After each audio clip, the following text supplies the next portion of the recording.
Chapter 1. A Knock in the Night. The village of Willowbrook, though rarely disturbed by anything more serious than the occasional stray cow in the churchyard, had in recent weeks taken on a curious restlessness. It was the sort of thing only perceptible to those who knew it well. The vicar's wife, who fretted over the dwindling choir boys, Mrs. Price at the post office, who noticed a hesitation in the way neighbours greeted one another, and most particularly Miss Jane Marple, who had long since discovered that small tremors often precede great disturbances. The early days of September had been unseasonably mild, and the harvest supper, always a cheerful event, was held this year in the open air behind the parish hall. Long trestle tables were laid out with cold meats, jellies, apple pies, and the inevitable seed cake. Lamps strung from tree to tree cast a warm glow as villagers mingled, laughing, exchanging news and congratulating one another on the fine yield of beans and marrows at the annual produce competition. Miss Marple, seated comfortably with her knitting bag at her side, had been persuaded to judge the needlework display. She did so with her customary fairness, though she noticed with a twinkle in her eye that Mrs. Lucy Everett had contrived to pass off some particularly fine lace edging as her own handiwork, when in fact Miss Marple distinctly remembered seeing the identical pattern in a shop window in Bath last spring. She said nothing, of course. It was not the business of a judge to expose such vanities. At 8:30 the vicar rose to give thanks, and glasses of cider were raised in honour of a fruitful year. It was at that moment, however, that the merriment faltered, for out of the dusk came hurried footsteps, and young Tommy Briggs, ruddy-faced, breathless, and very much discomposed, burst into the gathering. There's been a terrible business at Rose Cottage," he stammered, eyes wide as though he scarce believed his own words. Naturally a silence fell. Mrs. Price gave a sharp little gasp. Mr. Everett dropped his fork upon his plate. The vicar, accustomed to melodramatic announcements from youthful villagers, attempted a reassuring smile. Now, Tommy. No need to startle everyone. What has happened?" Tommy swallowed hard. "It's Mrs. Sanderson, sir. She's dead. Found in her own parlour. And the doctor says it weren't natural." The words seemed to drift into the warm night air, unbelievable and yet undeniable. Dead? Mrs. Sanderson? That bustling, hearty woman, always first to volunteer for every committee? At once voices broke out. "Murdered," whispered Mrs. Price, with the air of someone half-thrilled by horror. "But who would harm poor Mrs. Sanderson?" "Perhaps a robbery," suggested Mr. Everett doubtfully, although there can't be much worth stealing at Rose Cottage. And so the harvest supper dissolved into anxious groups, speculation humming like bees disturbed from their hive. Some insisted it must be a tramp, others that Mrs. Sanderson's nephew had always been a bit wild. Still others shook their heads with the gloomy satisfaction of those who had long predicted that something dreadful was bound to happen sooner or later. Miss Marple, quiet and unobtrusive, remained seated with her hands folded over her knitting. She alone did not join in the eager conjectures. Her eyes, very blue and very shrewd, rested thoughtfully upon Tommy Briggs. His agitation had not lessened since his announcement. Indeed, he twisted his cap in his hands with such violence that the brim threatened to come away altogether. "Did you say the doctor had been?" she inquired gently. Tommy turned, almost startled by the softness of her tone. "Yes, ma'am. Dr. Leonard. He said it weren't natural. That's just what he said. And Constable Holmes has gone for the inspector." The vicar cleared his throat. Well, we must keep calm. No use in jumping to conclusions until we know more." He looked helplessly about him, his cheerfulness quite evaporated. "Perhaps we should all go home now. Best not to linger." And so, within half an hour, the fete was over. The laughter and music seemed already impossibly distant.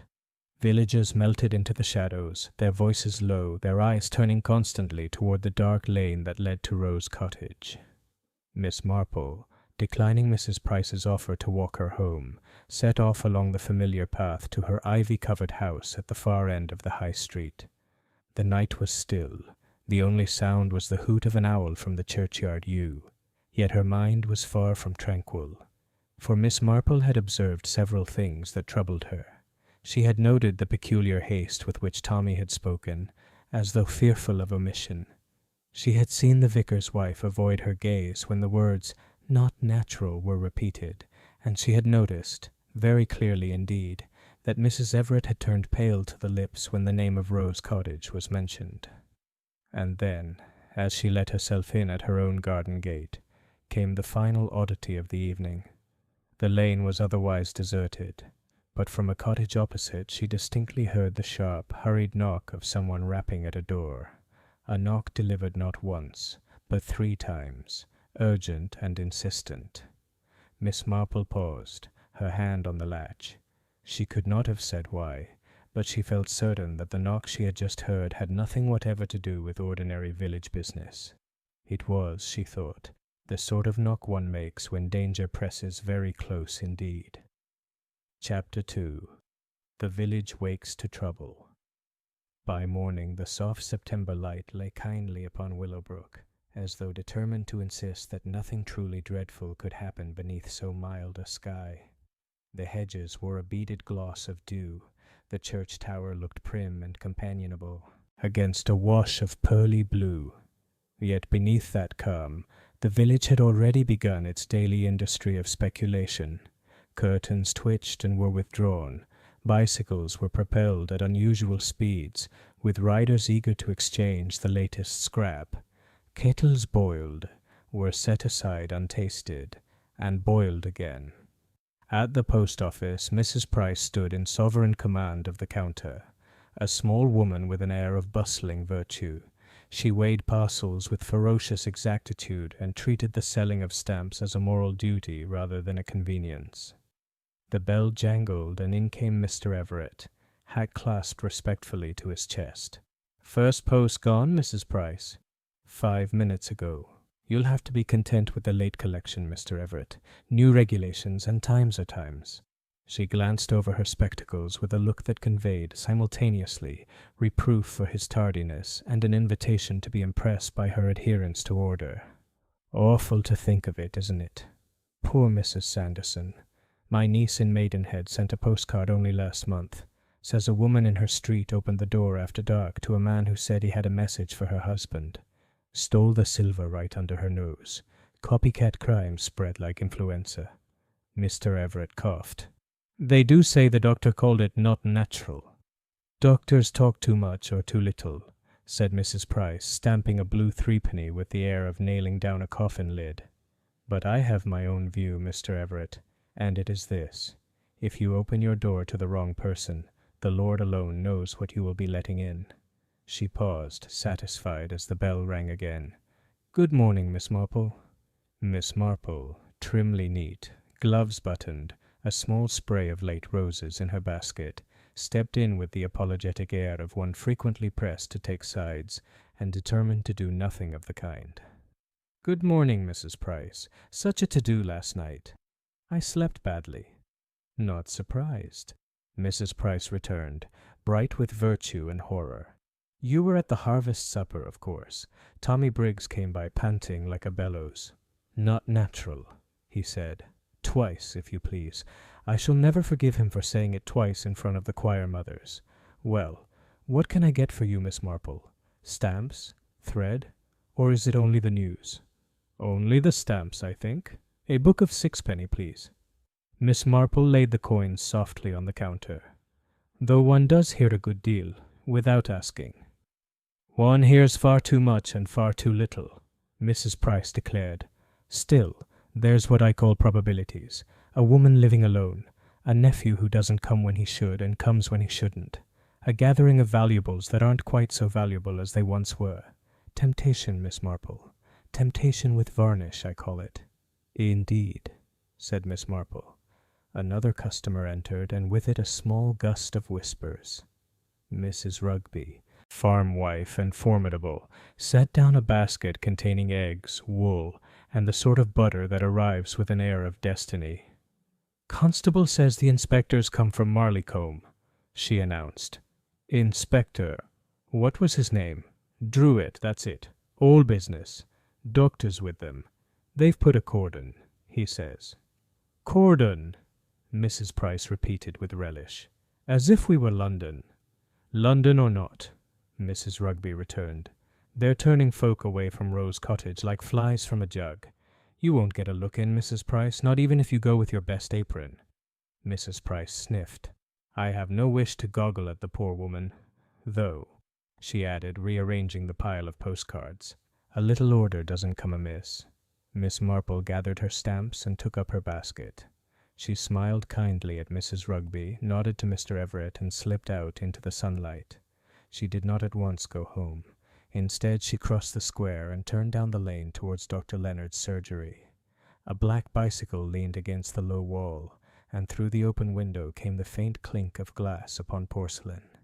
Dr. Leonard, a spare man in his 50s with a steady gaze and hair retreating pragmatically from the field of life, looked up as Miss Marple entered. Ah, Miss Marple, no complaints, I hope. Only the usual ones, said Miss Marple, settling on the chair with a small purse of amusement. A touch of rheumatism and the certainty that the jam for the Women's Institute is never quite as good as it used to be. I have brought you some roses. And, Dr. Leonard. About last night? He hesitated. Professional caution warred with village familiarity and lost with dignity. I suppose it's known all over, he said. Mrs. Sanderson is dead. There is no doubt of that. No doubt at all. Miss Marple agreed mildly. It was the not natural that troubled me. The doctor's mouth tightened. I did not use the word poison, but I will tell you this much. Nothing in that cottage was in its usual place. Not much sign of a struggle, mind you. But she had a habit of leaving the chain on after dark. Mrs. Briggs told me so, and she would know. And last night the chain was off. The clock on the mantel had stopped. 11:45. Miss Marple's eyes softened with thought. A curious time for errands. Did she take tea, I wonder, at that hour? There were 2 cups, Dr. Leonard said, and then he shut his mouth on the pronoun with the quickness of a man who has said a trifle too much. Miss Marple smiled with a sort of old-fashioned gratitude, as if kindness still had to be thanked when it overstepped propriety. You have been good to me, Doctor. I shall not repeat the details. When one grows old, one finds it easier to keep things than to scatter them. Do look at my ankle, though, if you will.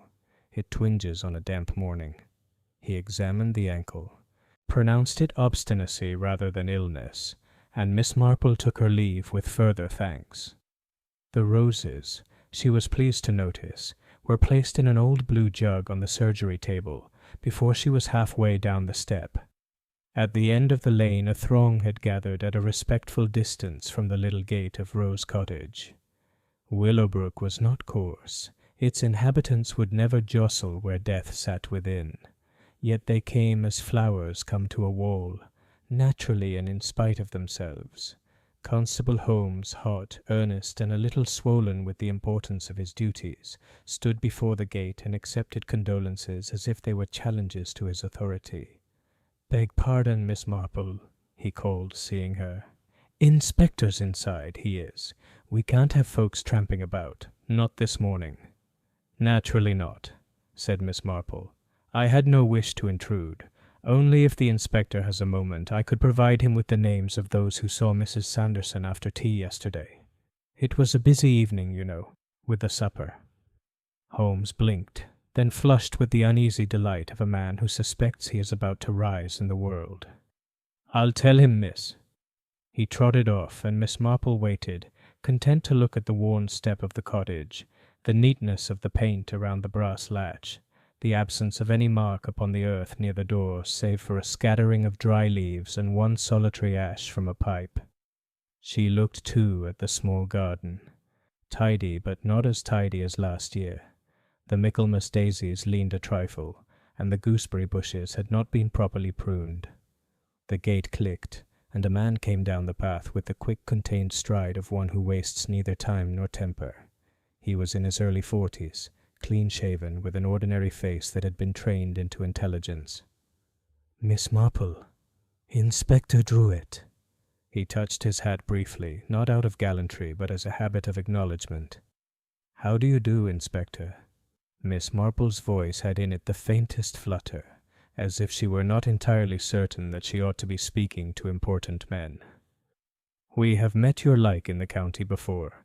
You will find Willowbrook very helpful, I think, when spoken to in the right way." "I shall do my best to discover the right way." He allowed himself the ghost of a smile. "Holmes says you have names." "I have some," Miss Marple agreed. Mrs. Sanderson spoke with Mrs. Everett at the cold meats table just after 8. Mr. Everett may remember the exact time because the vicar was starting his thanks. She reproved Tommy Briggs for climbing upon a chair. She asked me if the lace upon Mrs. Everett's shawl was handmade. Miss Marple paused as if at a mild indiscretion. Mrs. Sanderson was a woman of lively opinions and a talent for committees. I do not think she had enemies of the vulgar sort. Enemies of a subtle sort, then, Inspector Druitt said dryly. "In villages, Inspector," said Miss Marple gently, "hatreds are rarely subtle, but they are often quiet." He eyed her for a moment, as if making a note of the weapon and deciding whether to requisition it. "The doctor tells me you are observant." "That is very kind of him." He nodded toward the door. "You said you did not wish to intrude. I will not ask you in. But I should like to know what you heard last night. You live on the High Street?" "At the far end. The Hollies. I heard an owl, and I heard a knock." She added this last as if it might be nothing or everything. "3 times, very quickly. Not here," she said, following his glance. "Across from my gate. There are lodgings there, known for a series of misfortunes. Boilers, rent books, and the like. 3 knocks," he repeated. "What time?" "Near upon 11, I should say." She smoothed the handle of her basket. "A knock can tell one a great deal, Inspector. The timid knock, the debt collector's knock, the policeman's knock, unmistakable. This was not the timid kind." He waited, and when she did not enlarge, he said, "Very well. Thank you, Miss Marple. If you think of anything else, you'll send word." "I always do," said Miss Marple, and offered him one of her roses. He looked at it with surprise, and then took it, as if taking a statement. She turned away and walked slowly up the lane. There were visits to be made, not what Mrs. Price would call gawking, but the calls of an elderly gentlewoman whose politeness opened more doors than any warrant. She called first at the vicarage, where the vicar's wife sat pale and pinched over a pile of hymn-sheets, protesting she felt quite composed, but starting at the ring of the telephone, and then at the Everetts. Mrs. Everett, a pretty woman with the consciousness of prettiness that sometimes produces discomfort, received Miss Marple in her parlour and talked too fast. "So ghastly, Miss Marple, so very ghastly. I have hardly slept. Poor Mrs. Sanderson. I can hardly believe it. She was so well. She was very often right about everything." "There, I've said it." "Was she, my dear?" Miss Marple asked benignly. Such enviable correctness. It must have been trying for others. Mrs. Everett flushed. "Oh, I don't mean only if there was a committee she would chair it. If there was a rota she would insist one did one's turn. It was fatiguing. But that is no reason. Good heavens, Miss Marple, no reason at all for—" Her voice caught and she looked determinedly away.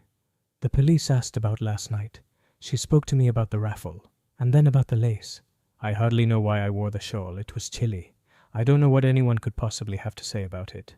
"It is a very pretty shawl," said Miss Marple, turning the conversation in one of those domestic arcs she had perfected, "and one mustn't neglect one's neck. I had a cousin who neglected hers and took to coughing in the most alarming manner whenever the wind turned east." She glanced around the room. "What clever curtains. Are they new?" "New last spring. Mr. Everett says a room is like a mind. It must be cleared out every so often or it gets stale." Mrs. Everett laughed too brightly. "But I expect you came to talk of Mrs. Sanderson.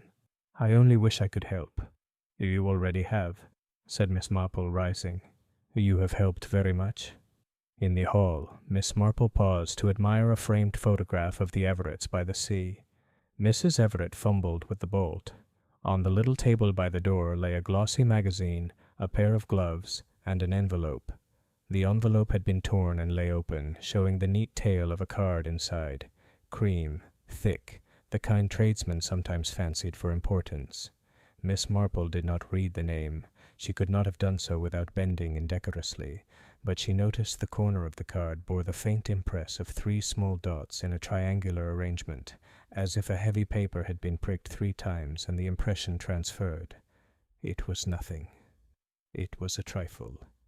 Yet Miss Marple's mind, which loved trifles, put it in a quiet corner to consider later. From the Everetts she walked to the small row of cottages opposite the Hollies. At number 2, neither smart nor disreputable, but lodgings none the less, she made her call under the sound pretext of inquiring after Mrs. Finch's rheumatism. Mrs. Finch, large and damp-eyed, welcomed Miss Marple as one welcomes good sense in a world gone unreasonable. "It's the change in the weather, miss. My knees always tell me before the barometer does. And last night I was dozing, you may say, and then I was up like a hare. Such a knocking. I said to myself, it's the gas man, though that would be odd at that hour, or else it's bad news." 3 knocks? Miss Marple asked, gently conversational. 3 and quick as anything? And me with my hair in pins. But I didn't get to the door, miss. My lodger did. He's a nice young man, quiet, works odd hours, don't ask me what at, worsted or something, but honest as the day. He went to the door and then, well, it was all over before I could put my feet into my slippers. And this morning he'd gone early. Left a note saying not to wait breakfast. Really? How thoughtful. Did he expect callers at such a time? Mrs. Finch looked troubled. I wouldn't know. Only, that knock put the heart crossways in me. Miss Marple stayed a little while and recommended a woolen wrap for the knees. She crossed back to her own gate, thinking, as she often did, of St. Mary Mead, where years ago she had learned that human nature never changed its working parts, only its polish. The pattern here, she thought, was not yet neat. There were loops and missed stitches. Mrs. Sanderson had opened her door near midnight. She had set aside the chain. She had brewed tea or accepted it. 2 cups. The clock had stopped at 11:45. Clocks did not stop by themselves unless pushed or encouraged. Someone had called at Mrs. Finch's 3 brisk raps at about 11, and Mrs. Everett had turned pale when Rose Cottage was first mentioned, not with grief alone, but with the curious guilt of a woman who cannot quite sort her feelings. At the Hollies, Miss Marple put on the kettle and arranged the little roses that remained in a shallow bowl. She ate a modest slice of seed cake, and allowed her mind to travel back and forth upon the same short stretch, as a shuttle travels on a loom. The nephew had been mentioned. The wild one. Owen Sanderson, was it? He had been seen on a motor bicycle in Marleycombe, someone had said months ago, with a girl in a scarlet scarf. A pleasing many of the villagers had found that detail memorable, and repeated it with joy, as if the scarf had been a sin separate from any other. Miss Marple was not much concerned with scarlet scarves. She was concerned with the fact that Mrs. Sanderson had been a woman who liked to hold things together. Committees, rotas, friendships, small economies, and that those who like to hold things together are sometimes the ones who discover what others prefer to come undone. The bell of the church sounded the quarter. Miss Marple's clock, which kept excellent time because she distrusts convenience, agreed with it. She rose, took up her gloves again, and made one further call before luncheon, to Constable Holmes's mother, who suffered blousy neighbours with a saint's self-restraint. There she learned, without asking, that Inspector Druitt had sent for the nephew, and that a parcel had been delivered to Rose Cottage the previous afternoon, addressed in a neat, almost schoolroom hand, with violet ink. "Violet ink," Miss Marple said softly as she stepped once more into the street. "Dear me." From the square she could see a figure cycling fast. The vicar's wife bent forward, hat-pins in jeopardy, toward the post office. Mrs. Price's bell jangled like a summons in a courtroom. The news, whatever it was, would spread in widening circles from that small brass counter, until even the hens at Rugby Farm would cluck it with authority. But for the moment Miss Marple did not go to the post office. She turned instead toward the little pathway that went along the back of Rose Cottage to the allotments beyond. She did not trespass. She walked where any village foot might walk. She paused, as any old woman might pause, to admire a fine row of beans and to shake her head at neglected pea sticks.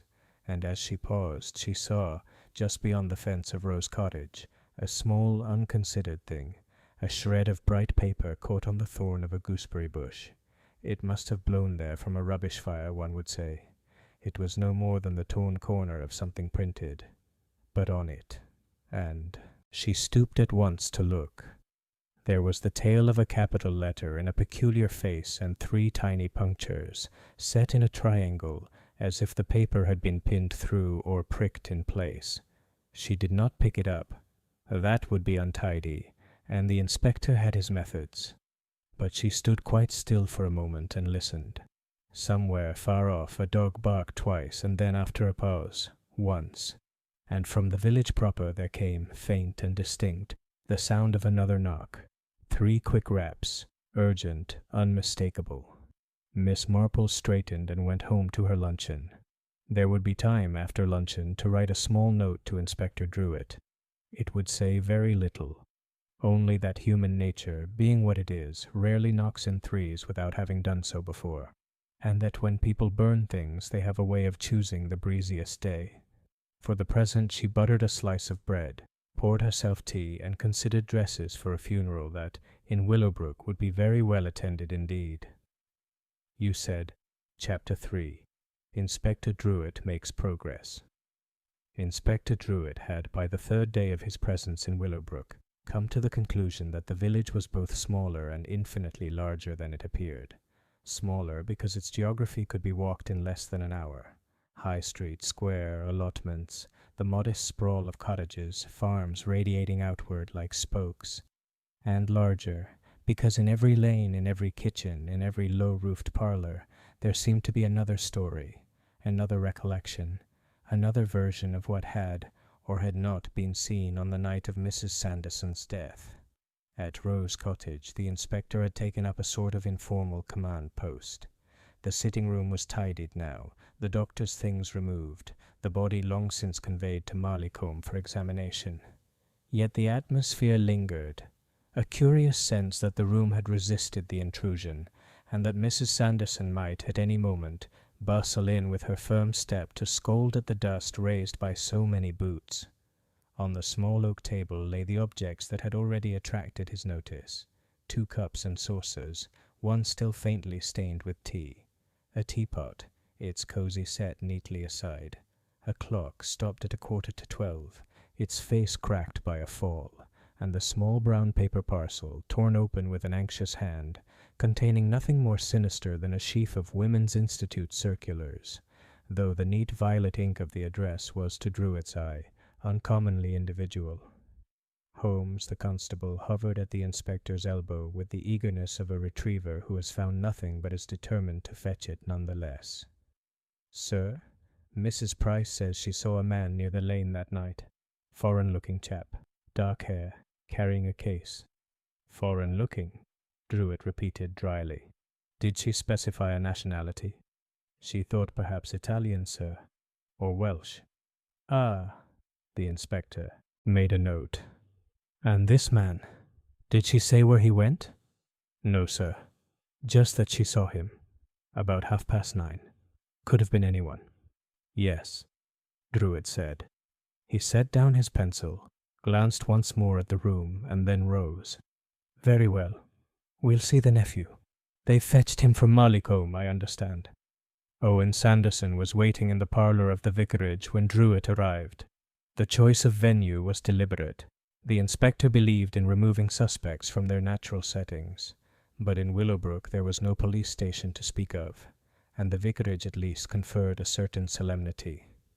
The young man sat slouched in his chair, motor bicycle gloves still tucked into his pocket. He was fair-haired, restless, with the uneasy charm of one accustomed to both disapproval and indulgence. "You've heard," Druitt began without ceremony. "Of your aunt's death." "Yes."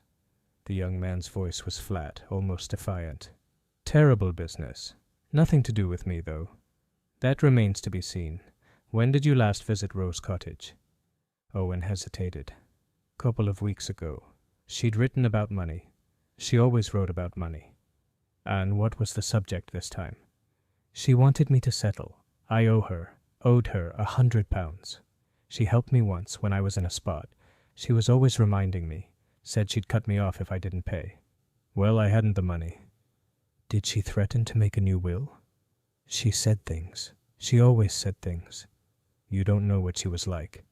His voice cracked and he looked away. "Always interfering. Always thinking she knew best." The inspector studied him, weighing the half-genuine resentment against the half-genuine grief. "Where were you on the night of her death?" Owen's eyes flickered. "Marleycombe, at the King's Head. I left about 10. "And arrived where?" I rode out. Needed air. Got back after midnight. No one saw me.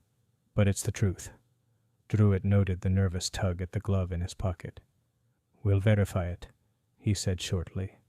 Miss Marple, who had been permitted to bring the vicar's wife a little basket of cut flowers, sat quietly in the corner during this interview, knitting in her lap. She was not introduced, nor did she seem to expect introduction. Her needles clicked softly, as regular as a clock's tick. When Owen Sanderson had gone, muttering his denials, the inspector turned sharply to her. "You've taken all that in, Miss Marple. I suppose you have an opinion." "Oh dear, Inspector," said Miss Marple with a mild flutter. "I have so many opinions, but they are not always useful. Try me." She considered for a moment, eyes fixed on her wool. Young men do not often ride their motor bicycles into the country after midnight without a very particular purpose. And when they speak of ladies who scold, they generally mean those who have discovered something inconvenient. Druitt gave a short laugh. "You think she discovered something about him?" "Perhaps. Or perhaps about someone else. It is very easy, Inspector, to stumble upon the wrong truth when one is tidying other people's affairs. Mrs. Sanderson was, if I may say so, a most determined tidier." The inspector regarded her with reluctant respect. "Well, tidying or no, the nephew has a motive and no alibi. We shall keep him close in mind." Miss Marple inclined her head. "Of course. And yet, if I may, one must remember that when things appear very straightforward, they are sometimes only very carefully arranged." She resumed her knitting, her small hands neat and precise, and the inspector, after a pause, returned to his notes. By evening the village was alive with a new certainty. Owen Sanderson was the culprit. He had quarrelled with his aunt. He had debts. He had no witnesses to his whereabouts. The story, embroidered and repeated, became fact within hours. At the post office, Mrs. Price told it with relish. At the farm, Mrs. Rugby shook her head in solemn approval. The vicar, though uneasy, admitted that it did seem most convincing. Only Miss Marple, seated at her window with her knitting and her roses, looked thoughtful.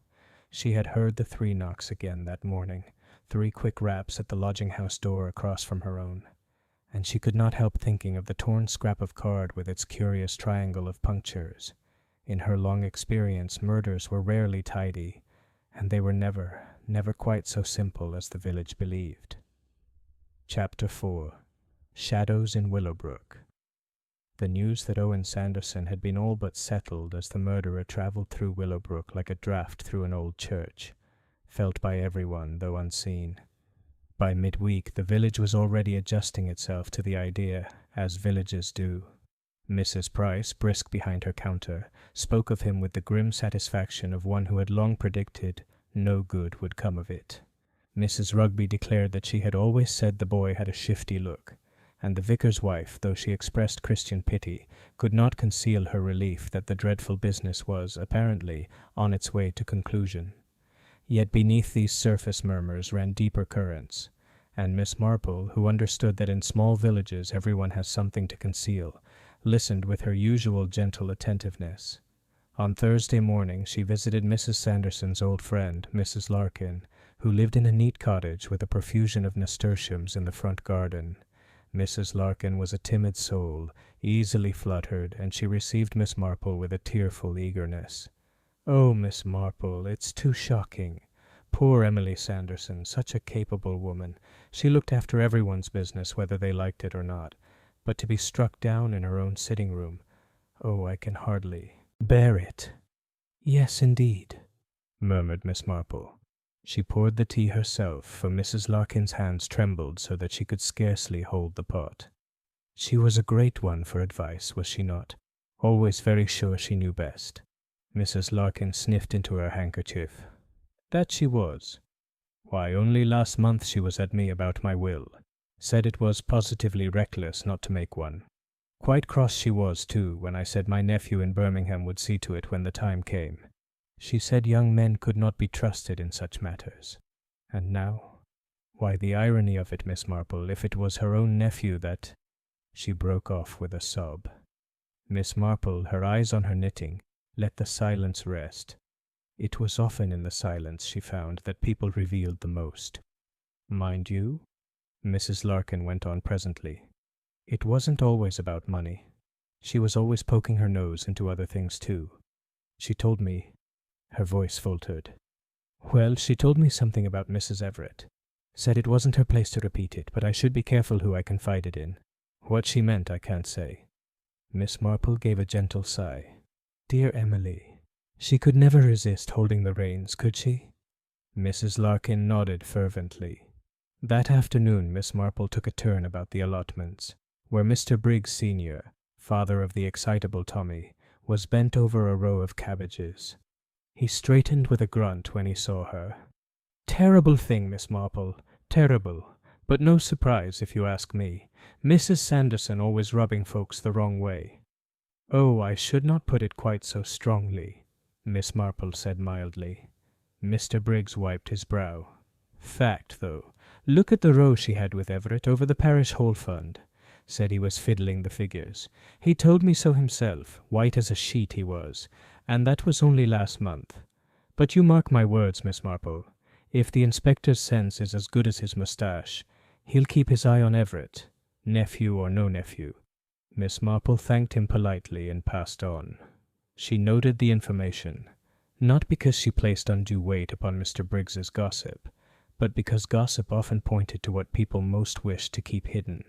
At tea-time she visited the vicarage, where the vicar's wife received her with the weary gratitude of one who longs to speak, but has promised herself she will not.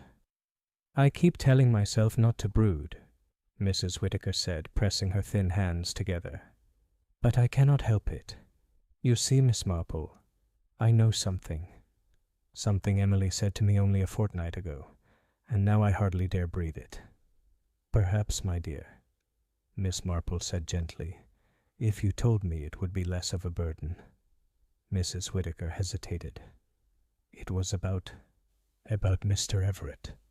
Emily said she had come across papers, receipts of some sort, that showed irregularities in the parish hall accounts. She would not say how she had come across them, only that she had them safe.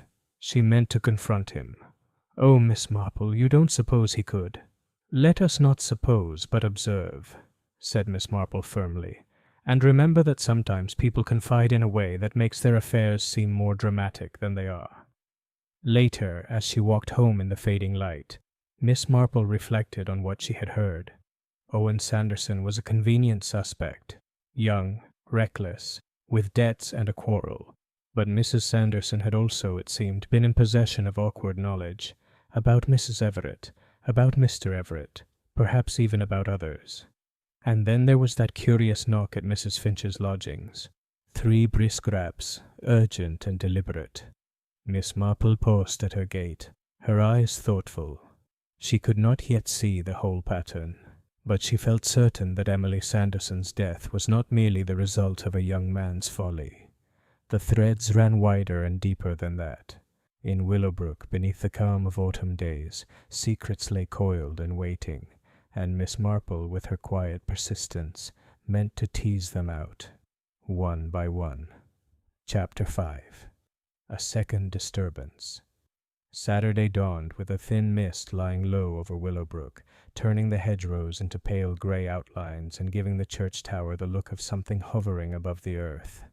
The air was still, almost expectant, as though the village itself held its breath. By breakfast time the mist had lifted, but the atmosphere had not lightened. Owen Sanderson remained the subject of every conversation. Some declared he would be charged within days. Others insisted that the police always like a tidy answer. Miss Marple, sipping her tea by the parlour window, listened to the murmur of voices in the street and considered how very seldom life gave such tidy answers at all. She had just taken up her knitting when there came a sharp knock at her door. 3 quick raps, startlingly similar to the one she had twice heard across the lane. When she opened the door, she found Constable Holmes, flustered and flushed. "Begging your pardon, Miss Marple, but there's been another business." "Another business?" Miss Marple repeated, as though puzzled. "Yes, miss. At the Everetts. Inspector Druitt says to fetch him at once. Mrs. Everett. She's had a nasty turn. Fainted clean away, they say. And there's talk of a letter." When Miss Marple reached the Everetts' neat red brick house, a crowd had already gathered in the street, murmuring like bees. The vicar's wife stood pale and agitated by the gate. Mrs. Price craned for a glimpse over the hedge.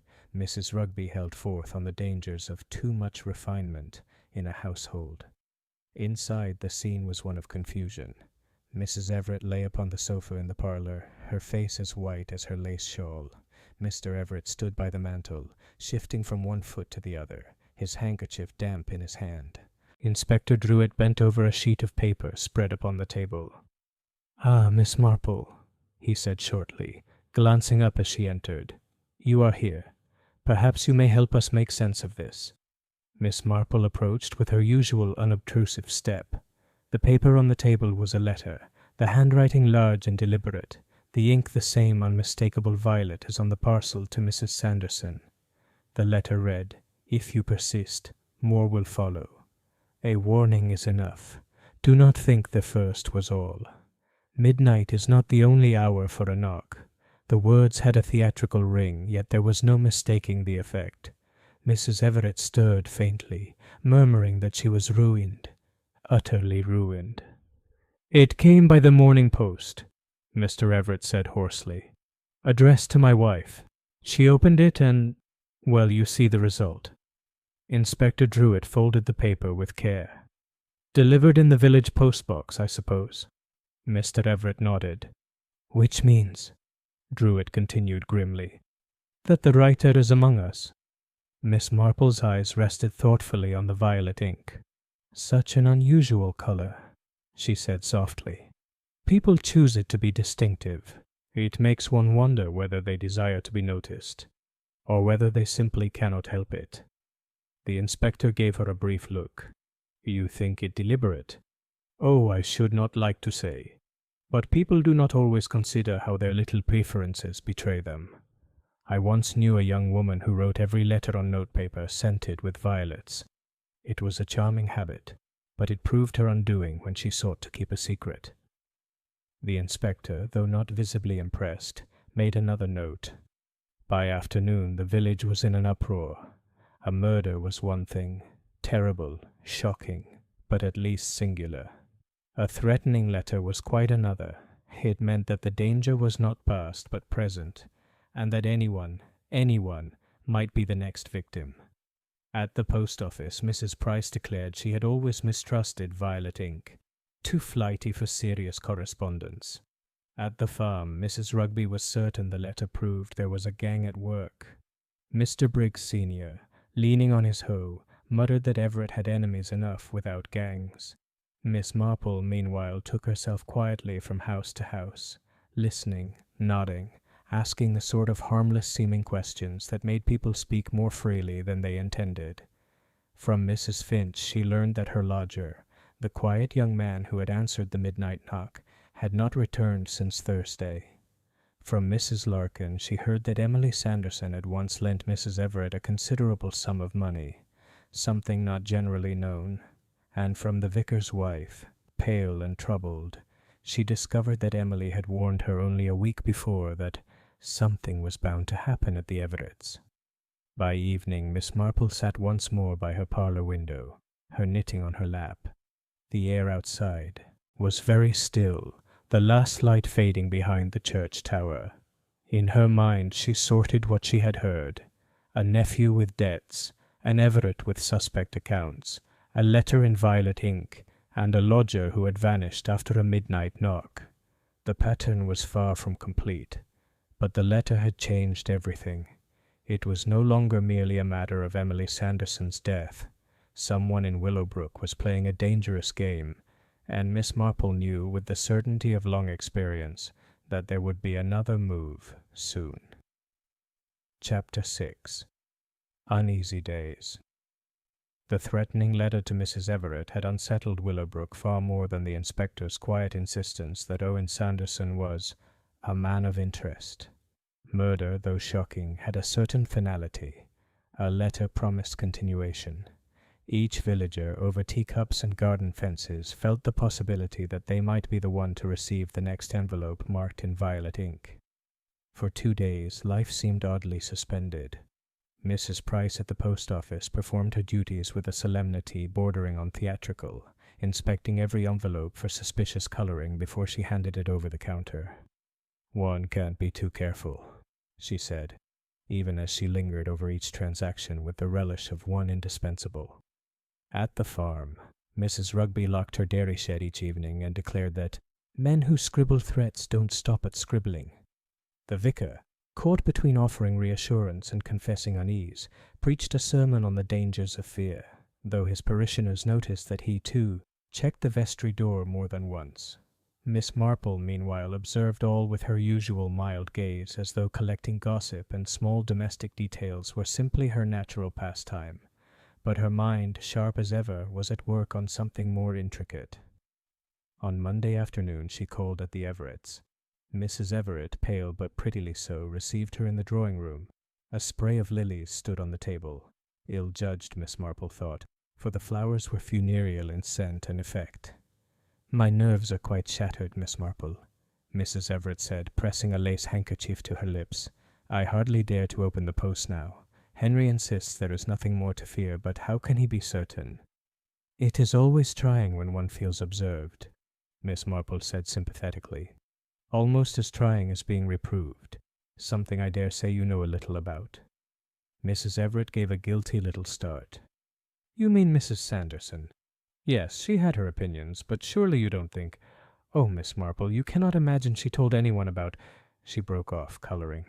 Miss Marple lowered her eyes demurely. "People confide in strange ways, my dear. Often when they are lonely, they cannot resist sharing what ought not to be shared. And Mrs. Sanderson was never shy of expressing a view." Mrs. Everett's hands twisted in her lap. She had lent me money, you see. It was only a small matter, but she made it sound such a burden. I would have repaid her, of course, in time. Henry said we had other priorities, but now, oh, it all looks so dreadful." Miss Marple patted her arm kindly. "Things often look worse than they are. It is how one faces them that matters." When she left, she noted that Mr. Everett avoided meeting her eye, though he was unfailingly courteous. He was, she thought, a man accustomed to being respected, and deeply uneasy when the foundation of that respect was threatened. The following day a fresh ripple disturbed the village. The doctor's housemaid, a quick-tongued girl, told Mrs. Price at the post office that Constable Holmes had been summoned to the allotments. There had been a small fire, nothing dramatic, merely a pile of rubbish and paper gone up in flames. But in the charred remains the doctor himself had spotted something peculiar: half-burnt scraps of stiff card, marked faintly with the same 3 tiny punctures Miss Marple had seen before. "Burning evidence, I call it," Mrs. Price announced, eyes bright. "And done clumsily, too. Whoever our culprit is, he has a guilty conscience as well as bad housekeeping." The news spread like dandelion fluff. By tea-time, the village had decided that the fire was proof of a conspiracy, that the violet ink writer was the same as the murderer, and that Owen Sanderson had been unjustly accused. or else, according to another theory, that he had an accomplice in Willowbrook. Miss Marple, having been quietly shown the half-charred fragments by Dr. Leonard, reflected upon them as she sat by her window in the evening. The punctures, 3 little marks in a triangular pattern, were not accidental. She had seen them before, she was almost sure. Where?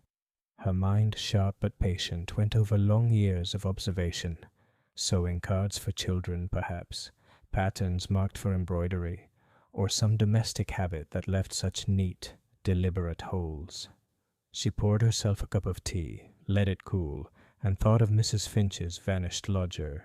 He had gone without a word, leaving only a note about breakfast. An odd thing, unless he feared being asked questions he could not answer. And then, those knocks, always 3, always quick. The pattern, though still blurred, was taking shape.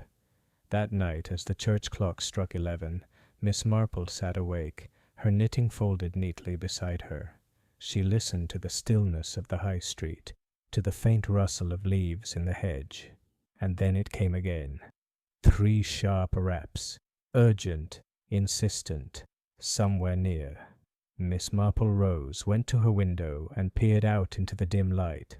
Across the lane at Mrs. Finch's door, a shadow stood, indistinct, but clearly there. A knock again, 3 times. Mrs. Finch's curtains stirred. But before the door could open, the figure melted away into the night. Miss Marple drew back, her lips set in a thin line. Someone was playing a dangerous game in Willowbrook, and she feared with a cold certainty that the game was not yet finished. Chapter 7. Midnight Visitors. Inspector Druitt was not by temperament a fanciful man. He had no time for whispers of ghosts, nor did he care for the village tendency to dress every scrap of gossip in melodrama. Yet even he had to admit, as he stood in the lane outside Mrs. Finch's cottage the next morning, that something very odd was afoot in Willowbrook. Mrs. Finch herself, flustered and near tears, described the events of the previous night in breathless detail. 3 knocks, Inspector, same as before, and me with my heart fit to burst. I thought it must be the gas man, though what business he'd have at that hour I couldn't say. I didn't get to the door, but I saw the curtain move, I did, and then he was gone. A man's shape, I'm certain, and my lodger's been absent these 2 days, never said where he was off to neither. Inspector Druitt frowned. This lodger of yours, name of Davis? Harold Davis, sir. Quiet as a mouse. Paid regular too, but since Thursday not a sign. The inspector's moustache bristled as he made his notes. If he returns, Mrs. Finch, you will send word at once, and if you receive any more knocks. Oh, I'll not answer, sir. Not if they knock till doomsday. Miss Marple, who had accompanied him under the pretext of inquiring after Mrs. Finch's rheumatism, listened with her usual quiet attentiveness. She noted the pattern of the knocks, always 3, always quick, and the curious vanishing of the lodger just as the letters had begun to appear. To her mind it was not so much the vanishing that mattered as the manner of it. People who leave in haste, she reflected, usually betray some little sign of what they fear. On the path outside she paused to remark, "You see, Inspector, the curious thing is that he went without claiming his wages for the week. That is not usual. Quiet men are often very careful of small sums." Druitt gave her a sharp look. "You think his disappearance suspicious?" "Oh, my dear Inspector, in a village every disappearance is suspicious, but not always criminal." By afternoon the talk of the village had turned from Owen Sanderson to the mysterious lodger. Some said he was foreign, others that he was a spy, still others that he was a jilted sweetheart of Mrs. Everett's maid. The truth, as Miss Marple well knew, was likely more ordinary and more dangerous. At the post office Mrs. Price held forth on the dangers of taking in strangers. "Mark my words, Miss Marple, I'd sooner keep hens in my parlour than lodgers in my spare room. Hens don't write threatening letters." "No," Miss Marple agreed mildly, "but they do sometimes make off with what isn't theirs." Mrs. Price blinked, uncertain whether she was being contradicted or confirmed. That evening, Inspector Druitt stationed Constable Holmes near the Finch cottage, determined to catch the midnight visitor if he returned. Miss Marple, in her own house across the lane, sat with her knitting in her lap and her lamp carefully shaded. The hours crept by. At 10:30, nothing. At 11 the church bell tolled, and an owl hooted once, twice from the churchyard yew. And then, knock, knock, knock, 3 sharp raps, urgent and insistent. Holmes started forward from his post, but the shadow at the door had already turned, slipping away down the lane with remarkable swiftness. Holmes gave chase, his heavy boots thudding against the cobbles, but within moments he stumbled, cursing, over a loose stone, and by the time he regained his balance the lane was empty. Inspector Druitt, emerging from the shadows, swore under his breath. Vanished again. Like smoke. From her window, Miss Marple drew back the curtain just a fraction. She had seen enough to know that the shadow was not tall, as men usually are, but rather slight and careful in step, as though accustomed to moving unnoticed. The next morning the inspector called upon her. "You saw him?" "I saw a shape," Miss Marple said quietly, "but I am not certain it was a him." Druitt started. "You mean a woman?" "Perhaps. One should not assume too much. Some women walk as lightly as cats when they choose, and some men, you know, are heavier-footed than they realize. But what struck me, Inspector, was the regularity of it. 3 knocks. Not frantic, not hesitant. Practiced." "Practiced?" "Yes, as though it were a signal rather than a request." The inspector frowned, his pencil motionless above his notebook. "A signal? For what?" Miss Marple folded her hands neatly in her lap. "That, Inspector, I cannot yet say, but I fancy when we know who the signal was meant for, we shall know who killed poor Mrs. Sanderson." Chapter 8. Confidences and Concealments. The arrival of the second letter transformed Willowbrook's mood from apprehension to near panic. For it was one thing when Mrs. Everett had been the target. People could, with a little mental acrobatics, persuade themselves that her husband's financial affairs or her own social pretensions had drawn danger upon her. But the village doctor, a man respected, relied upon, the custodian of everyone's ailments and secrets, if he could be threatened, then no one in Willowbrook could feel safe. Dr. Leonard bore the matter with a grim composure that impressed some and unsettled others. "I shall not be cowed," he told Inspector Druitt, his jaw set. "I have never concealed my opinion when asked, and I shall not begin now. Whoever this scoundrel is, he will not find me silent."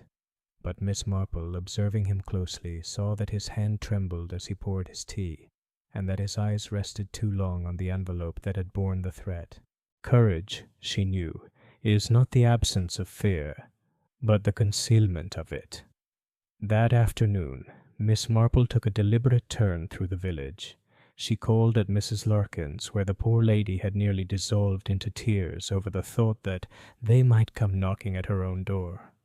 She sat with her long enough to calm her, and listened as Mrs. Larkin, perhaps unwisely, confessed that Emily Sanderson had once spoken of the doctor with peculiar sharpness. "She said," Mrs. Larkin whispered, "that he had taken too keen an interest in certain prescriptions, that he had overstepped," whatever she meant. Emily always did like to speak as if she alone knew the whole story. But it troubled me, Miss Marple, it did. "Very likely she had heard something she was not meant to," Miss Marple said gently. Emily was apt to repeat things without considering whether they were entirely accurate. Yet her eyes were thoughtful as she left the cottage. At the vicarage, Mrs. Whittaker greeted her with relief. "I hardly know what to say to Henry," she confessed, wringing her hands. "He insists upon visiting the Everetts to offer comfort, but I think it unwise. And the doctor's letter.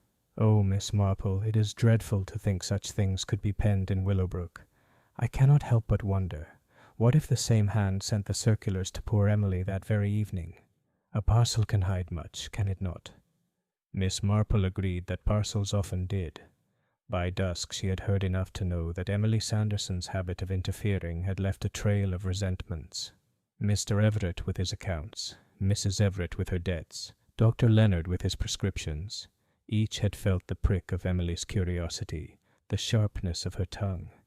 And then there was the vanished lodger, a quiet young man, almost too quiet, who left without his wages and whose absence coincided precisely with the first appearance of the violet ink. That evening Inspector Druitt called at the Hollies. He looked tired, as though the endless round of interviews and dead ends had worn at him.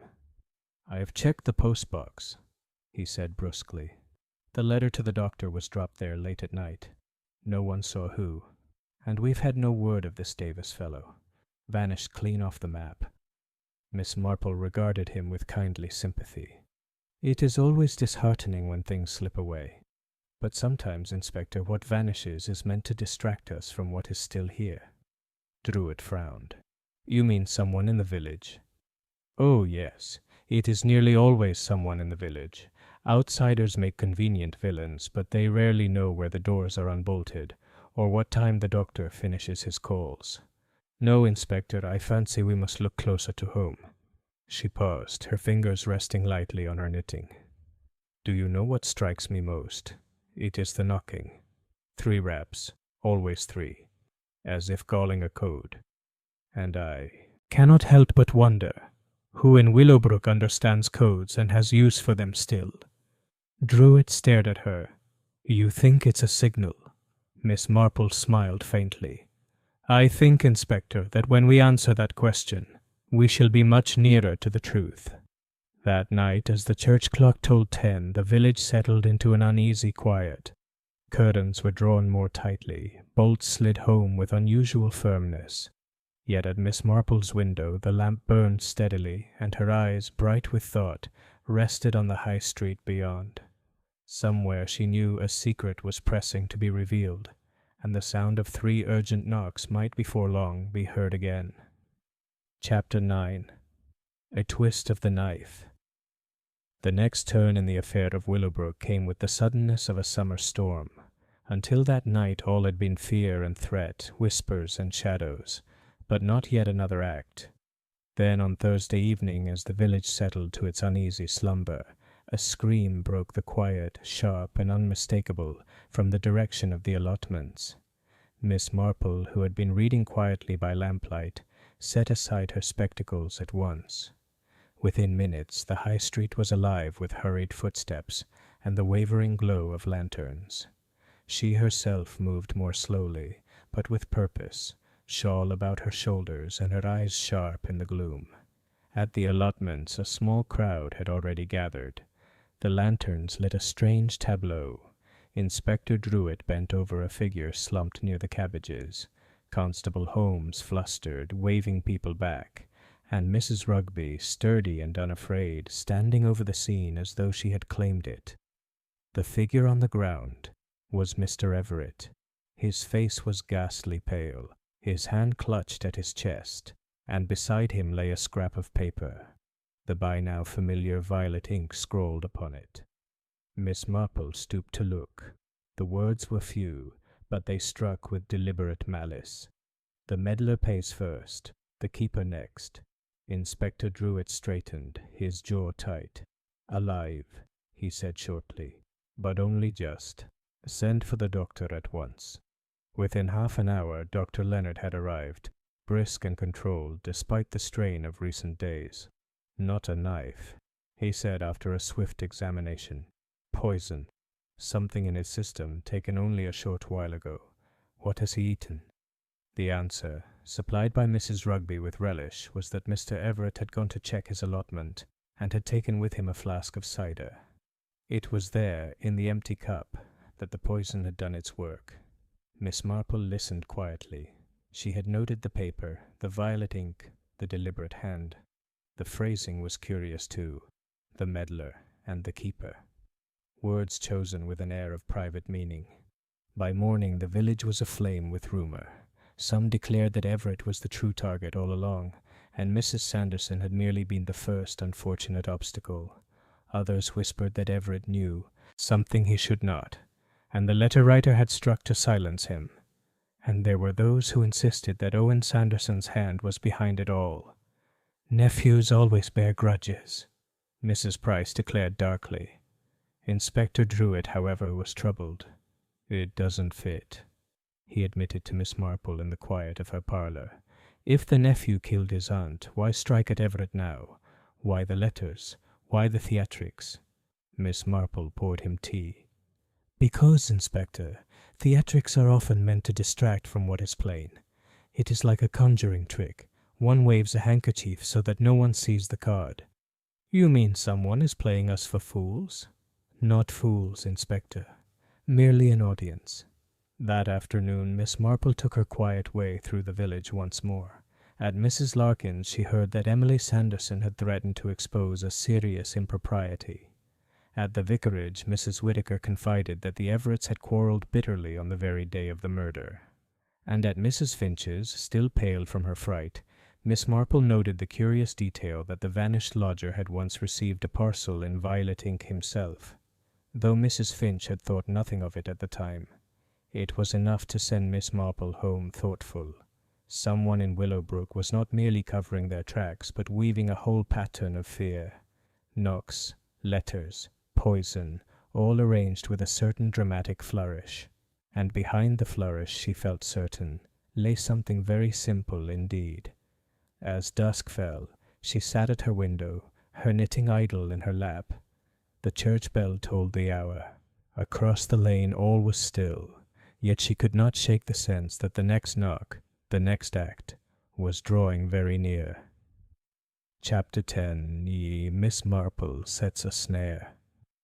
Mr. Everett lingered between life and death for 3 uneasy days. The doctor called twice daily, grave and brisk, while Mrs. Everett moved about her house with the air of a woman both relieved and guilty. A curious combination. The village, of course, buzzed with speculation. Mrs. Price declared that she had always mistrusted cider. Mrs. Rugby pronounced it a warning to men who sit too heavily on committees. The vicar's wife, pale and anxious, prayed aloud for justice in tones that implied justice and vengeance were interchangeable. Inspector Druitt grew more restless with each hour. The threatening letters, the midnight knocks, the poisoning, all pointed to a villain of cunning and audacity. Yet the evidence refused to settle neatly upon any one suspect. Owen Sanderson, though a convenient target, had been seen in Marleycombe on the night of Everett's collapse. The vanished lodger, Davis, remained vanished, and those who received letters seemed chosen with peculiar precision, as though the writer knew which names would most disturb the village peace. It was in this atmosphere of mounting frustration that Miss Marple chose to act. On Wednesday afternoon she invited a small party to tea. Nothing could have been more natural. Miss Marple was always thought of as hospitable, and in troubled times a cup of tea and a slice of seed cake were welcome. Yet the guest list was carefully chosen: Mrs. Everett, the vicar's wife, and Dr. Leonard. They assembled in Miss Marple's neat parlour, the roses in the window lending a delicate fragrance, the table set with her best china. Conversation at first circled timidly around the weather and the price of butter, until Miss Marple, pouring with her steady hand, remarked, "It is odd how things repeat themselves. I was thinking only this morning how certain people always knock in the same way, 3 times, quick and firm. I suppose it becomes a habit." Mrs. Everett gave a little start, her cup rattling against its saucer. "Knock? Did you say knock?" "Yes, my dear. A pattern one notices, like the way people write. Violet ink, for instance. Such a curious choice, don't you think? One can hardly help remembering who uses it." The vicar's wife looked flustered. "I cannot think of anyone in Willowbrook who does." Miss Marple smiled benignly. "Oh, but I can. Mrs. Finch told me her lodger once received a parcel in violet ink. And then there are tradesmen, of course. Some account books are marked with peculiar colours. And I may be mistaken, Doctor, but did I not once see your prescriptions signed in violet?" Dr. Leonard stiffened. "In black, Miss Marple. Always black. Anything else would be quite improper." Miss Marple inclined her head as though accepting correction, but her eyes twinkled faintly. The conversation drifted, as she intended, towards safer ground. But in those small reactions, Mrs. Everett's start, the doctor's stiffness, the vicar's wife's nervous flutter. Miss Marple observed what she needed. After her guests had gone, she sat quietly for some time, hands folded in her lap. She had seen once again that fear shows itself in the smallest tremors, and she was beginning to be very sure indeed which tremors mattered. That evening she paid a call on Constable Holmes. The young man, though flattered, was somewhat alarmed at being singled out. "My dear Constable," Miss Marple said kindly, "I wonder if you would indulge an old woman in a little experiment. No risk, no danger. Only a test to see whether habits betray themselves as much as I believe they do." Holmes, red to the ears, agreed at once. "Then tomorrow evening," Miss Marple said, "you shall come to the Hollies and give 3 knocks upon my door. We will see who hears them, and how they answer." She smiled, her eyes very bright, for Miss Marple knew, as surely as she knew the seasons, that those 3 knocks would draw someone out, and perhaps at last unmask the hand behind the violet ink. Chapter 11. The trap is sprung. The following evening was cool and clear, with a pale moon just lifting over the rooftops of Willowbrook. The village, though outwardly calm, was taut with unease. Windows were shuttered early, lanterns glowed faintly behind drawn curtains. It was the sort of night when every sound seemed sharper: the scrape of a boot on gravel, the closing of a gate. At the Hollies, Miss Marple sat by her window as though engaged in nothing more remarkable than darning a pair of gloves. Yet her eyes flicked to the clock with quiet anticipation. Constable Holmes, looking both nervous and important, waited obediently just outside the gate. At the appointed hour, 10:30, he raised his hand and rapped 3 times upon the door. Knock, knock, knock. The sound, sharp and deliberate, carried clearly in the still air. Miss Marple, who had asked him to remain in place, lifted her knitting as though nothing had occurred. She did not need to look outside, she was listening.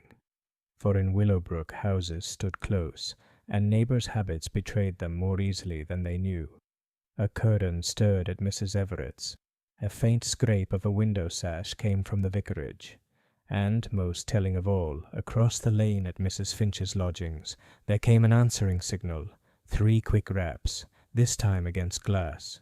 Constable Holmes gave a start, but Miss Marple's hand, raised calmly at the window, restrained him. "Not yet," she murmured to herself. Moments later a shadow emerged from Mrs. Finch's doorway. Not Mrs. Finch, who had retired early, but a slighter figure, nervous, darting glances left and right. A figure clutching a folded paper, which it slid hastily beneath a loose stone at the edge of the lane before retreating back inside. Holmes moved as if to pounce, but Miss Marple again signalled restraint. "Patience, Constable. We must see who comes to collect." And indeed, after some minutes, another step was heard, a careful, measured tread.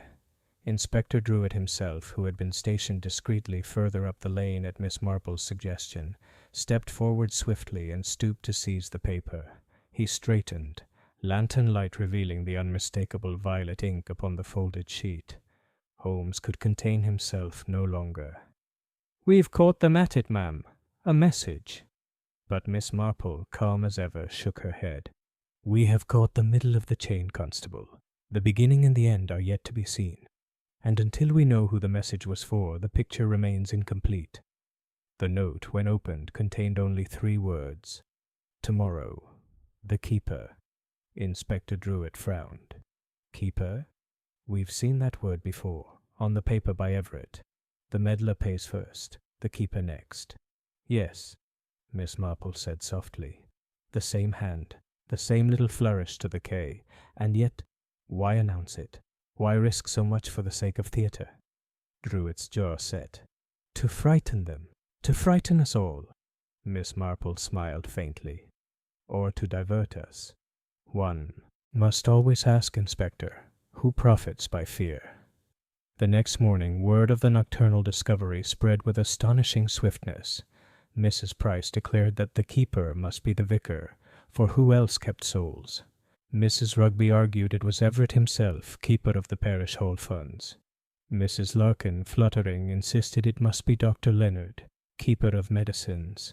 Each theory bred another, until the village was alive with suspicion. Miss Marple, meanwhile, sat serenely in her parlour, piecing together threads as a quilter fits her scraps.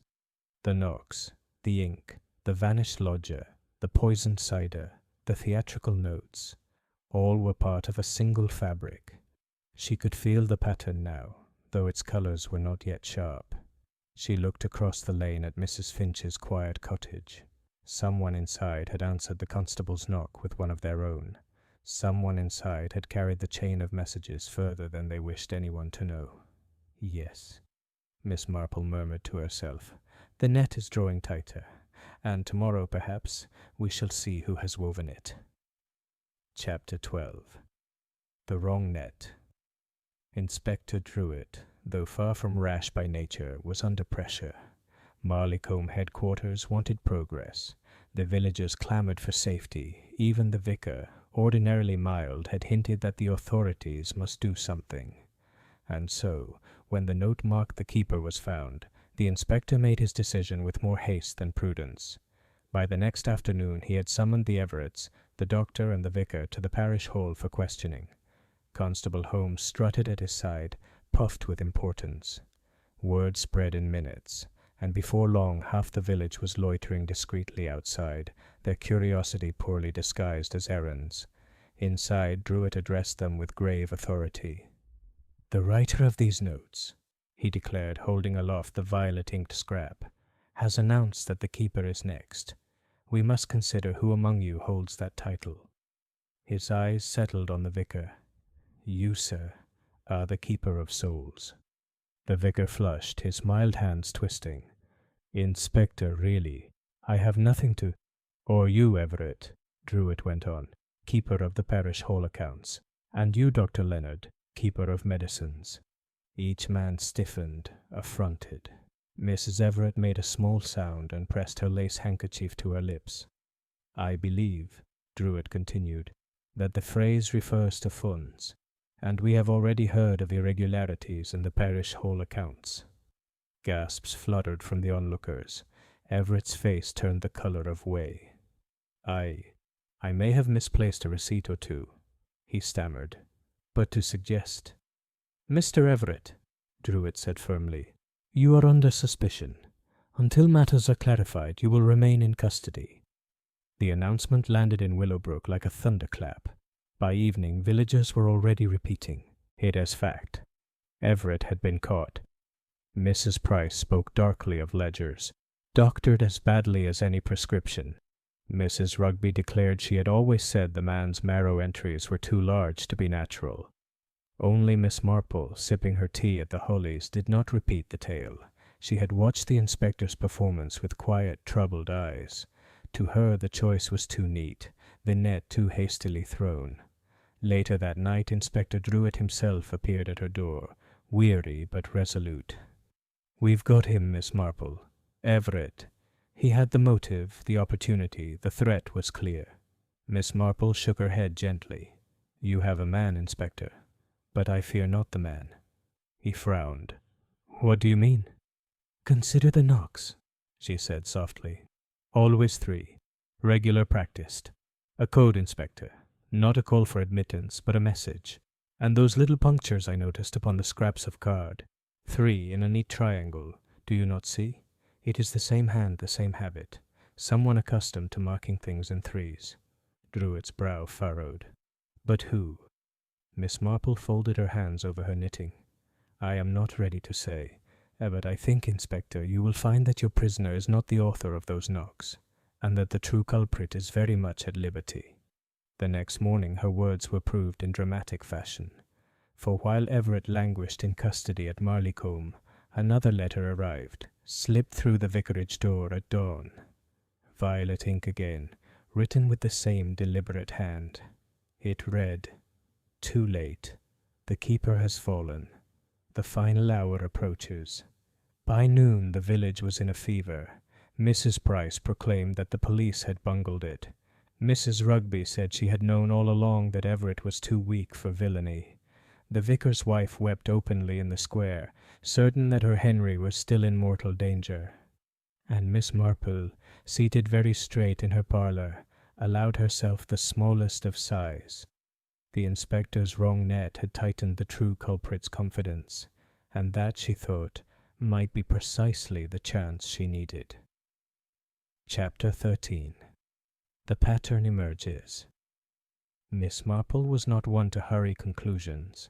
She believed, as she often said, that people reveal themselves if only one listens long enough to their habits, their little repetitions, the ways in which they cannot help but show what they are. And now, with the inspector's premature arrest undone by the arrival of yet another violet-ink letter, she felt certain the time had come to look very closely indeed at those habits. She sat in her parlour with her knitting untouched, her gaze upon the little bowl of roses on the table. Roses, neat and delicate, but each with its thorns set in a regular triangle about the stem.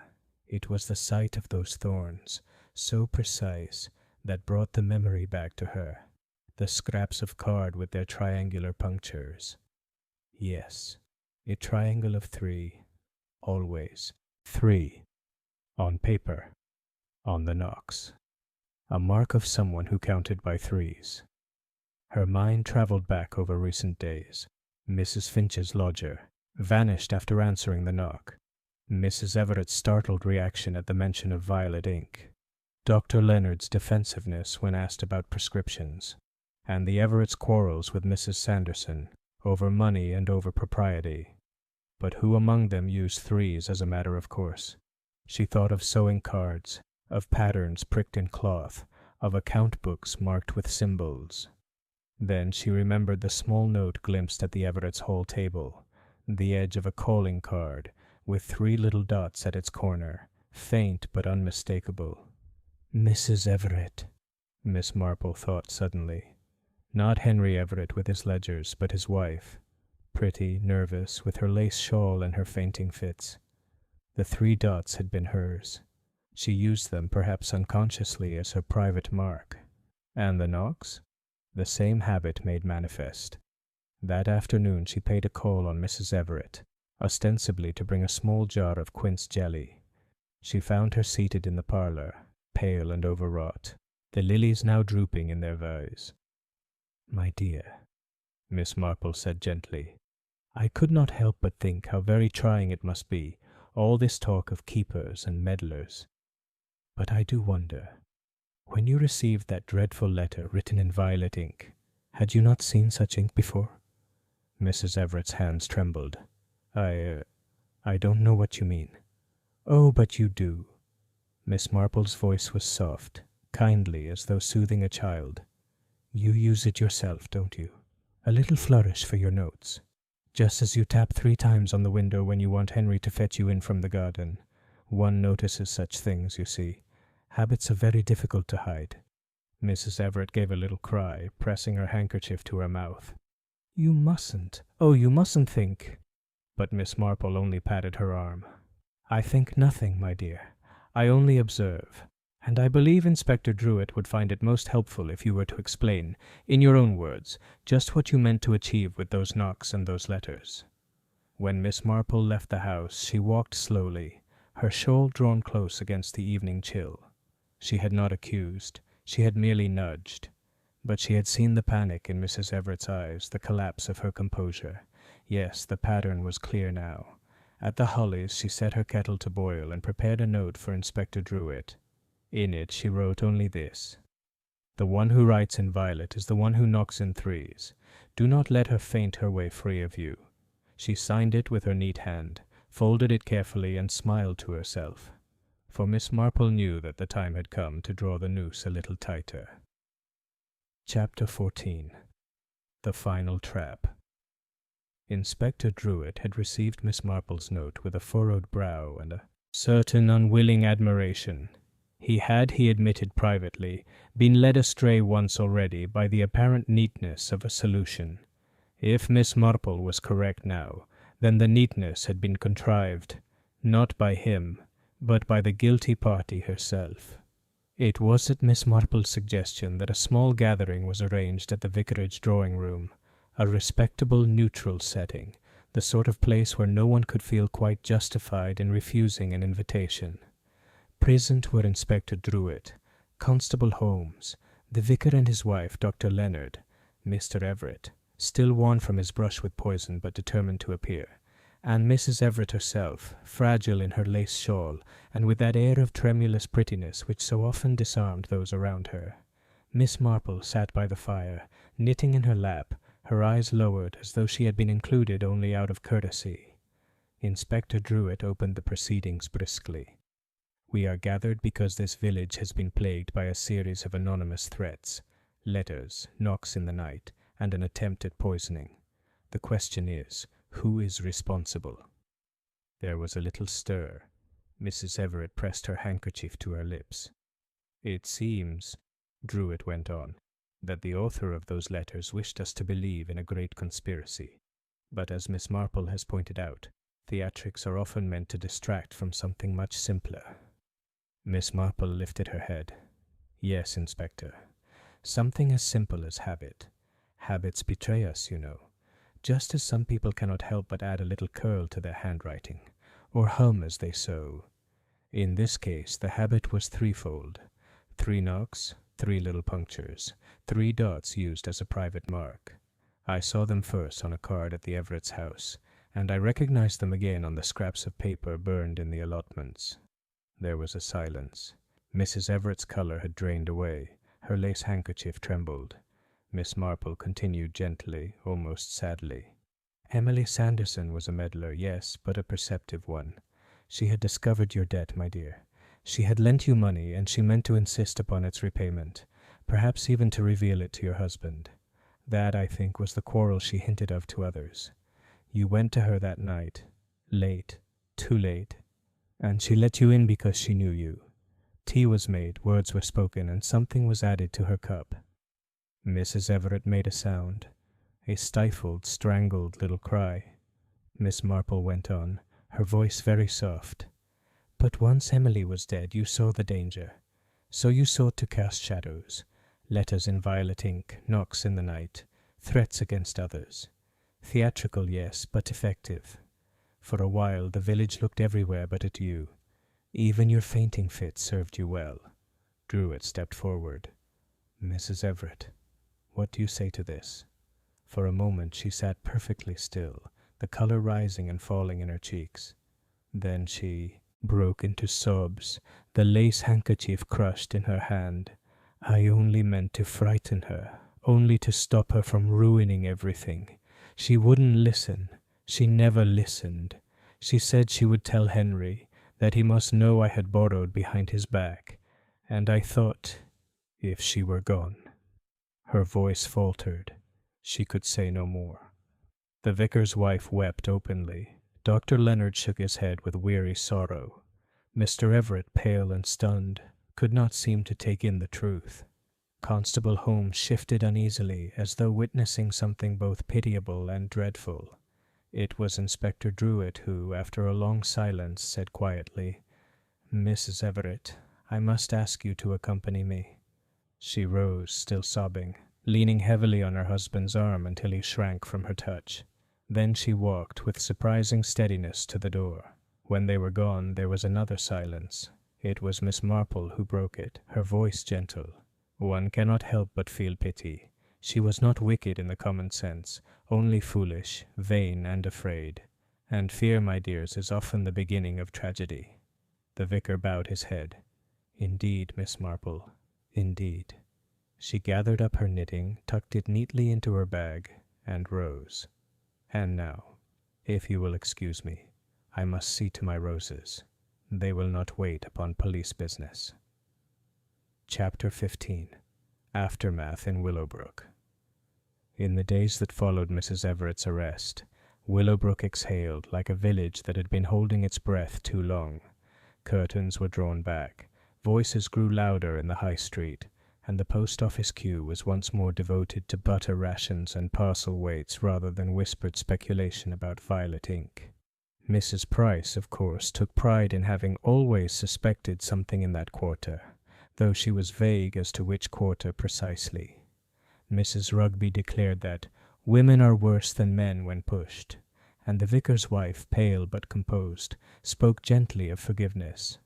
Dr. Leonard, shaken though outwardly steady, returned to his rounds, leaving his patients reassured simply by his presence. As for Henry Everett, he bore himself with the dignity of a man both humiliated and relieved.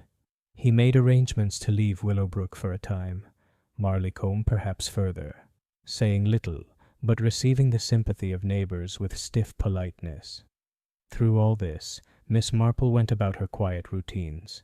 She tended her roses, knitted small garments for distant nieces, and accepted tea at the vicarage or the allotments with her usual mild courtesy. Yet those who knew her best might have noticed that her eyes were more thoughtful than ever, as though she were still turning over the last threads of the affair in her mind. One afternoon, when Inspector Druitt called to thank her, she smiled gently. "You give me too much credit, Inspector. It was not deduction in the grand sense, only observation. Habits reveal so much, and Mrs. Everett's were unusually neat. 3 knocks, 3 dots, violet ink, vanity, fear, and a touch of melodrama. Such things have tripped up many before her." Druitt shook his head. "If only I'd seen it." "Oh, but you saw enough," Miss Marple said kindly. "You saw that the story was too theatrical to be real. It only needed a little push." As September faded, Willowbrook began to resemble itself again. The church bell tolled calmly, the children played in the lanes, and the allotments produced their last marrows. Yet the shadow of Rose Cottage lingered, and more than one villager shivered at the memory of 3 sharp knocks in the night. Miss Marple, however, sat contentedly in her parlour. On her writing table lay a folded scrap of paper she had retrieved from Mrs. Everett's hall during her last visit, a trifling thing, easily overlooked. It was a shopping list, written in violet ink, with 3 little dots neatly pricked in the corner.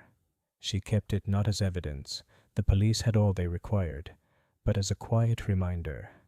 For Miss Marple understood, as few others did, that murder rarely springs from grand passions alone. More often it is born of vanity, fear, and the foolish hope that deception can hide what is already plain to anyone who cares to notice. She set the scrap aside, adjusted her spectacles, and picked up her knitting once more. Outside, the village went on, gossiping, gardening, quarrelling, reconciling. Life, with all its small human dramas, returned to its ordinary pattern, and Miss Marple, who knew those patterns better than most, was quietly ready for the next time they went awry. Chapter 16. Epilogue at the Hollies.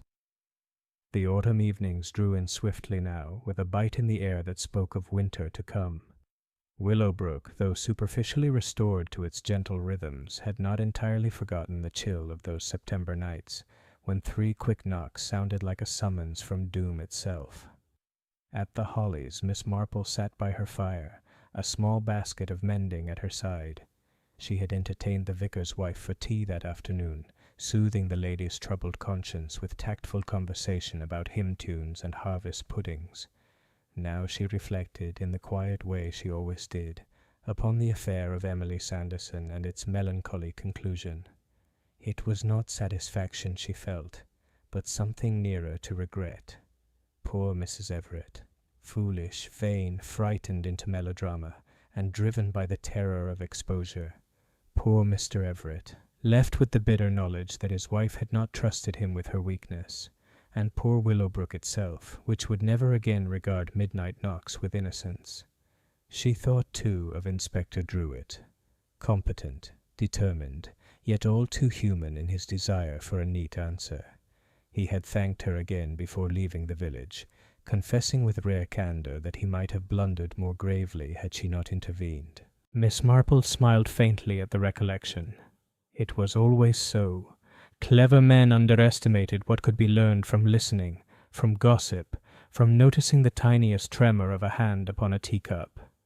The roses at her window had almost faded now, their last blooms tinged with the damp of approaching frost. Miss Marple rose, wrapped her shawl about her shoulders, and clipped a single blossom. She set it carefully in a small glass beside her chair. As she resumed her seat, she murmured aloud, "It is not wickedness alone, but fear, that makes people dangerous. And fear, if one looks closely enough, is as plain as a pattern in knitting." Her needles clicked gently in the silence. Beyond the high street, the church bell tolled the hour. Somewhere a dog barked twice and then once, but no knock disturbed her door, for Willowbrook had grown wary of such things. Miss Marple's eyes twinkled over her wool. She knew, as surely as the seasons, that another village, another time, would offer another puzzle of human folly. Until then, she would tend her garden, her roses, and her small, unassuming life, ready as ever for whatever human nature might next reveal. And with that she bent once more to her knitting, serene amid the embers of the fire, as Willowbrook slowly forgot the sound of the midnight knock at the door.